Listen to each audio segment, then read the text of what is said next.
the first couple chapters, first couple pages show you how to set it up. Hopefully you've been successful in doing that. I think you guys are.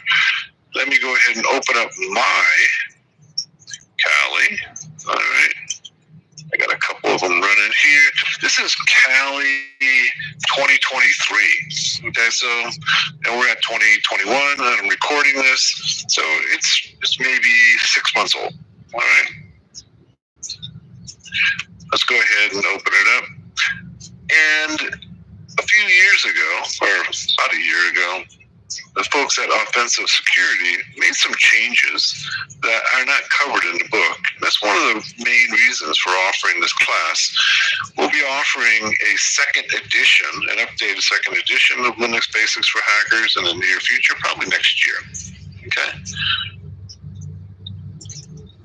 And looks like my Kali is slow to open up. Let's see what's going on here. Just getting a black screen. Let me just close it down. We'll restart it. And I've got some other things running here. Let's close them. All right. Let's go ahead and restart. Kali 2020.3.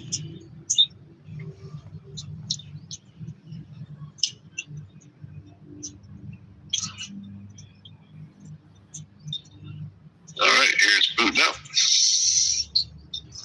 I'm running 32 gigs on this system. It runs pretty smoothly. Obviously, not everybody's going to have 32 gigs of RAM. The more you can give it, the better it's going to run. But generally, probably you should have 4 gigs of RAM and a relatively fast processor. Okay, one of the first things that you'll notice, okay, since 2020 came out, is the authentication. It used to be that with Kali, and this, my book reflects the pre the 2019 and earlier, is that you logged in with root. All right. Now with the newer version, you log in with Kali, and then whatever password you set up Kali with. I think the default is going to be Kali. Okay, and this is simply a regular user. Now, like all operating systems, you have privileged users such as root or system admin in Windows.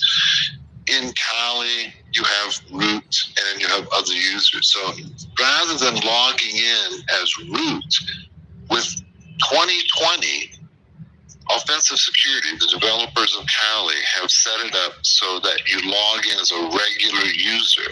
This is designed for security purposes, and so that's what we're doing here. We're logging in as Kali. Kali is just a regular user. Okay. Now, once it goes ahead and boots up, all right, the first thing you need to do is to open up a terminal. There's our terminal. Click on it right there. Okay. You see it reflects Kali here. One of the key differences, okay, we just talked about logging in as Kali, now as a regular user, is that to get root privileges, okay, in Kali, you need to use the sudo command, okay, before you run any commands that require root privileges. One of the things I don't like about what they did with Kali is that if you run a command, let's just try like this command, say ifconfig, and we'll get to this in just a minute, but just as an example, ifconfig, you'll use it a lot. I use it a lot. Basically what it does is it gives you the network settings for Linux. If you run it without sudo before and hit enter, it comes back with this command not found. I don't like that. It should come back and say you don't have adequate privileges, all right? But instead, it comes back as command not found. That can be really puzzling for a newcomer. So if I go ahead and go sudo ifconfig, all right, and it asks me for my password, and then it gives me all the information I need. So this is simply, I don't like the way this is put together, but I'm not the one who's deciding it.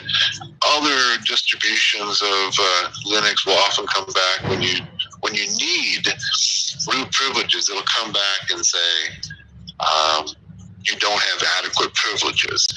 With Kali, they've designed it and says command not found. That, you'll get used to that. Right? You'll get used to it and know that it's really not an issue. There's no command. It's an issue of you don't have privileges. But I don't like it. So whatever that's worth.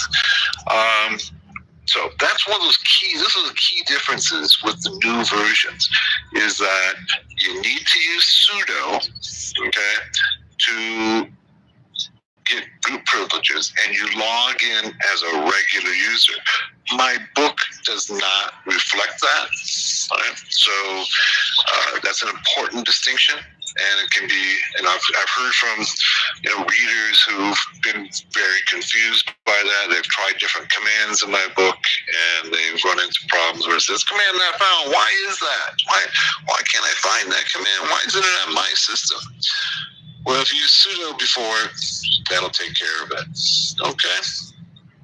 So before we take a look at some of the commands in Linux, let's take a look at the file system in Linux. The file system in Linux is really significantly different than you'll see in, say, a Windows system. Okay? This is the file system, or something like it. Actually, this is very similar to what's in the book on page 5. Okay? And at the very top of the file system, okay, you get this slash, or this backslash, okay, forward slash, and this is the top of the file system. This would be similar to, say, the C drive in a Windows system, right? But it's not linked to any physical drive. It's just simply the top of the file system. This is one of those things that you need to get adjusted to, all right? Also note, okay, that under root, okay, so don't confuse, this is a root of the file system, and there's a root user, two different things, all right? So this is the root of the file system, and then there's a root user. This would be the directory that belongs to the root user. And it can be, there will be directories for every user. For instance, right? One of the key commands of getting started in Linux is the present working directory, PWD, present working directory. And we can see this is where I am when I boot up. I'm in home Kali, okay? So I'm in the home of the Kali user. It's important to know where you are to be able to navigate through Linux. Let's go back and look at some of the others here. We have the etc directory, etc. etc is generally configuration files, so that every application generally puts its configuration files in the etc directory. Here's the home directory, okay, that we just saw in our Kali. Remember, it was home Kali. So it's home for all the users, and then each user has a directory under home with their things. All right. We have the mount. This is where outside new drives are mounted. In other words, they're attached there. That's where if you put in a outside hard drive, or you put in a thumb drive, they're going to mount there. Now, I just said that you would put a thumb drive in there. Quite frankly, most new operating systems now have a separate directory called media, okay, that is a mount place for thumb drives. So there's going to be slight differences between the distributions.